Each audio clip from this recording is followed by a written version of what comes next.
Gold hub తాకట్టులో ఉన్న బంగారాన్ని విడిపించి కొనబడును. అదే రోజు ఆన్లైన్ ధరకు కొని డబ్బులు ఇవ్వబడును. హాయ్, వెల్కమ్ టు మనం టీవీ. నేను మీ కట్ట కార్తీక్. కవిత కేసులో రేపేం జరగబోతుంది? రేపు ప్రత్యేకించి చెప్పుకోవాల్సింది ఏంటి అంటే 26వ తారీఖు మంగళవారం ఉదయం ఆమెను కోర్టులో హాజరుపరచాల్సి ఉంది. కవితని 15వ తారీఖు సాయంత్రం 5:20 ఢిల్లీ లిక్కర్ స్కామ్ కేసులో అరెస్ట్ చేయడం జరిగింది.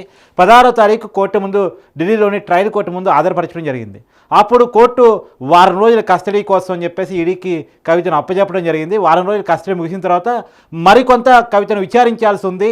అప్పటికే కేజ్రీవాల్ని అరెస్ట్ చేసిన, అంటే ఢిల్లీ సీఎంగా ఉన్నటువంటి కేజ్రీవాల్ని అరెస్ట్ చేసినటువంటి ఈడీ వీరిద్దరూ కీలక పాత్రదారులు, సూత్రధారులు కాబట్టి కేజ్రీవాల్ని కవితని కలిపి విచారించాల్సి ఉంది అని చెప్పేసి మరికొంత సమయం అడగ్గా మరో 3 రోజుల కస్టడీని పొడిగించడం జరిగింది. ఆ 3 రోజుల కస్టడీ రేపటితో ముగియబోతూ ఉంది. 26వ తారీఖు ఉదయం పూట ఆమెను కోర్టు ముందు హాజరుపరచబోతూ ఉన్నారు. తర్వాత ఏం జరగబోతోంది కవిత కేసులో? కవిత కేసులో ఇప్పటికే చాలా కీలకమైనటువంటి ఆధారాలను ఈడీ సంపాదించడం జరిగింది. ఒకటి, సెర్చ్లో డాక్యుమెంట్స్ సంపాదించడం జరిగింది. కవిత పగలగొట్టిన మొబైల్ ఫోన్ల యొక్క సమాచారాన్ని స్వీకరించడం జరిగింది.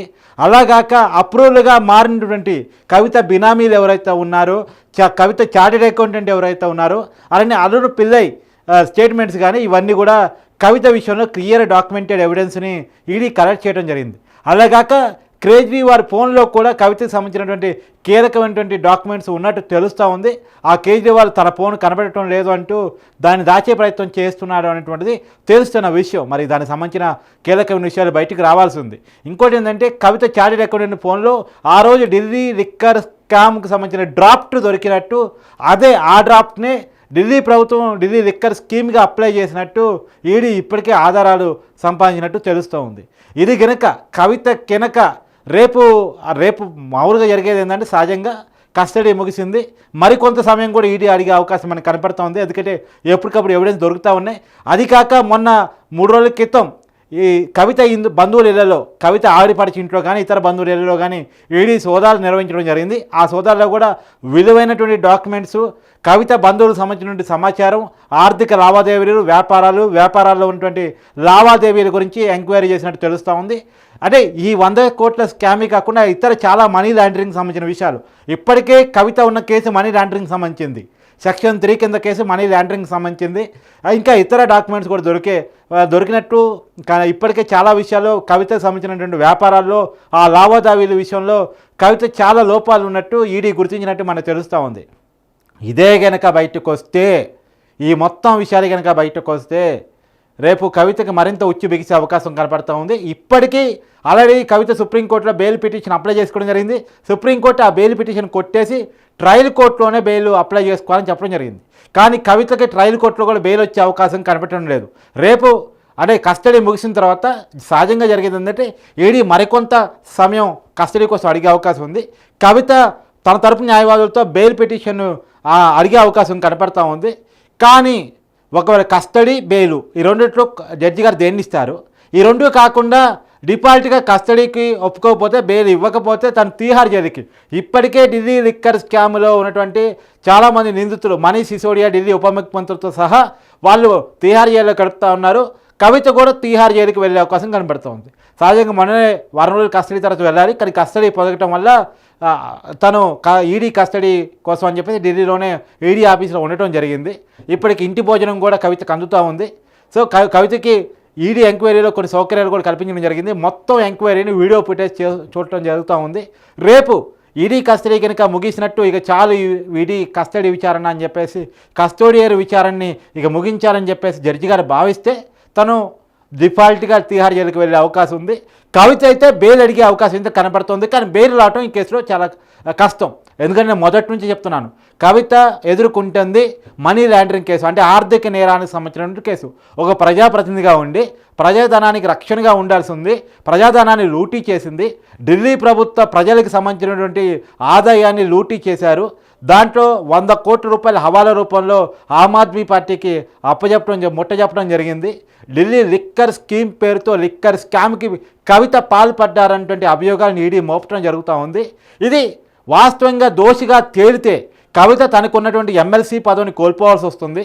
కేజ్రీవాల్ కూడా తనకున్న ముఖ్యమంత్రి పదవిని కోల్పోవాల్సి వస్తుంది. మన వార్తలు వింటా ఉన్నాం, ఇప్పటికే కేజ్రీవాల్ రాజీనామా సిద్ధపడతా ఉన్నారు, అతని భార్యను ముఖ్యమంత్రిగా ప్రకటించడానికి సిద్ధపడతా ఉన్నారని వార్తలు వింటా ఉన్నాం. దాంట్లో నిజాన్ని ఇంకా తెలవాల్సి ఉంది. కవిత అయితే తన ఎమ్మెల్సీ పదవిని వాస్తవానికి 2014 నుంచి 2019 వరకు తను నిజామాబాద్ బీఆర్ఎస్ ఎంపీగా ఉన్నారు. 2019 ఎన్నికల్లో అదే స్థానం నుంచి పోటీ చేసి ఓడిపోయారు. తర్వాత ఆమెకి ఎమ్మెల్సీ పదవిని ఇవ్వటం జరిగింది బీఆర్ఎస్ ప్రభుత్వంలో. ఆ ఎమ్మెల్సీ పదవిలో ఇప్పుడు కవిత ఉన్నారు. కనుక ఈ కేసులో కనుక దోషిగా తేలితే ఆ పదవిని కోల్పోవాల్సి వస్తుంది. అది కాక 10 సంవత్సరాల పాటు ఎన్నికల్లో పోటీ చేసే అర్హతను కూడా కవిత కోల్పోవాల్సి వస్తుంది. సో చాలా పెద్ద పనిష్మెంట్ని కవిత ఎదుర్కోవాల్సి వస్తుంది. మరి కవితకి ఈ కేసు కాక ఇతర కేసుల్లో కూడా ఒకవేళ నిందితురాలుగా చేరిస్తే ఈడీ వాటి విషయంలో ఆధారాలు సమీకరించి, అంటే ఈ కేసు కోసం జరిగేటువంటి ఎంక్వైరీలో ఇతర విషయాలు కూడా బయటకు వస్తున్నట్టు మనకు అంతున్న సమాచారం. కానీ నిజంగా ఆ విషయాలు కూడా సేకరించి ఇతర కేసులు కూడా కవిత మీద నమోదు చేస్తే కవిత యొక్క రాజకీయ భవిష్యత్తు ఏ రకంగా ఉండబోతుంది అనేది కూడా చూడాల్సింది. ఒకవేళ ఇతర కేసులు నమోదు చేస్తే ఈ కేసులో బెయిలు రేపొద్దున కొన్ని రోజుల తర్వాత, ఇప్పటికిప్పుడు బెయిల్ వచ్చే అవకాశం కనబడటం లేదు, కొన్ని రోజుల తర్వాత ఈ కేసులో బెయిల్ వచ్చినా ఇతర కేసులో ఈడీ మళ్ళీ అదుపులో తీసుకునే అవకాశం కనపడుతూ ఉంది. కాబట్టి మరి చూడాలి కవిత ఎప్పుడు బయటకు వస్తారు, ఏంటి జరుగుతుంది. ఎందుకంటే ఇప్పటికే కవిత అరెస్ట్ మీద కేసీఆర్ కూడా పెద్ద స్పందన కనపరిచినట్టు మనకు కనబడట్లేదు. కేజ్రీవాల్ అరెస్ట్ అయినప్పుడు స్పందించారు, స్టేట్మెంట్ వచ్చింది కేసీఆర్ పేరుతో. కానీ కవిత మీద ఆయన వచ్చి బయటకు వచ్చి మాట్లాడింది, ప్రెస్ మీట్ పెట్టింది, బయట స్టేజ్ల మీద మాట్లాడింది లేదు. కాకపోతే ఇక్కడ పెద్ద అనుమానం చాలామందిలో వ్యక్తం అవుతుంది ఏంటంటే, కవిత ఢిల్లీ లిక్కర్ స్కామ్ కేసీఆర్ తెలవకుండానే జరిగిందా, మరి కేసీఆర్ మీద ఎందుకు ఎంక్వైరీ ఎందుకు జరగట్లేదు. ఎందుకంటే సహజంగానే కవిత అంటే ఆ రోజు బీఆర్ఎస్ పార్టీ ఎంపీగా తర్వాత ఎమ్మెల్సీగా ఉన్నటువంటి కవిత, అందులో ఆయన కూతురు ఎలాంటి ఆర్థిక లావాదేవీలు నిర్వహిస్తూ ఉంది, ఎలాంటి వ్యాపారాలు చేస్తూ ఉంది. అందులోనూ ఆమ్ ఆద్మీ పార్టీ కవితని ఎలా గుర్తిస్తుంది, సహజంగా కేసీఆర్ కూతురు కాబట్టే గుర్తిస్తుంది. సో కేసీఆర్కి చెప్పకుండానే, కేసీఆర్ తెలవకుండానే ఈ ఢిల్లీ లిక్కర్ స్కీమ్లో లేదా స్కామ్లో కవిత వేలుపెట్టే అవకాశం కనబడటం లేదు. కాబట్టి కేసీఆర్కి తెలిసే జరిగిందా, కేసీఆర్ కన్సర్న్లో, కేసీఆర్ డైరెక్షన్లో ఈ స్కీమ్ ఏమైనా జరిగిందా అనేటువంటి ఒక అనుమానాన్ని కూడా చాలామంది లేవనెత్తా ఉన్నటువంటి విషయం. ఇప్పటికైతే ఈ ఢిల్లీ లిక్కర్ స్కీమ్కి కేసీఆర్కి ఎలాంటి లింకు ఇప్పటివరకు ఈడీ పెట్టలేదు, కేసీఆర్ పేరుని ఎక్కడా ఉచ్చరించలేదు. కానీ అంటే నేరం చేసిన వాళ్ళదే తప్పు కాదు, నేరం ప్రోత్సహించిన వాళ్ళది, చూసి చూడనట్టు పోయిన వాళ్ళది, దానికి సపోర్ట్ చేసిన వాళ్ళది, వీళ్ళందరిది కూడా తప్పే అవుతుంది. కాబట్టి ఈ విషయంలో కవిత నేరం ఏదైతే ఢిల్లీ లిక్కర్ స్కామ్లో నేరం చేసిందని చెప్పి ఈడీ భావిస్తూ ఉందో, వాదిస్తూ ఉందో, ఒకవేళ ఈడీ వాదనే నిజమైతే ఆ వాదనకి ఈ స్కామ్కి పర్టికులర్గా ఈ స్కామ్కి కారణభూతమైనటువంటి కవితని ఎంకరేజ్ చేసినటువంటి, లేదా తెలిసి చూసి చూడనట్టు పోయినటువంటి, లేదు ఆమ్ ఆద్మీ పార్టీ కేసీఆర్ని చూసే కవితలో వ్యాపార ఒప్పందాలు చేసుకునే అవకాశం కనబడతా ఉంది సహజంగా. ఎందుకంటే కవిత ఒక ఎంపీగా వ్యాపార ఒప్పందాలు చేసుకున్నారని అనుకోలేం. తను గవర్నమెంట్లో ఉంది ఆమ్ ఆద్మీ పార్టీ, అలానే తెలంగాణలో గవర్నమెంట్లో ఉంది కేసీఆర్ పార్టీ. కాబట్టి ఒక వ్యాపార ఒప్పంద లావాదేవీలు కేసీఆర్ కుటుంబంతో ఆమ్ ఆద్మీ పార్టీకి నాయకులు చేశారని అనుకోవాలి. అలా అనుకుంటే కనుక అది కేసీఆర్ కూడా చాలా ఇబ్బందికరంగా ఉండే అవకాశం ఉంది. ఈ ప్రశ్నలన్నిటికీ సమాధానం చెప్పాల్సి వస్తుంది అనే కారణం చేత కేసీఆర్ మాట్లాడటం లేదు.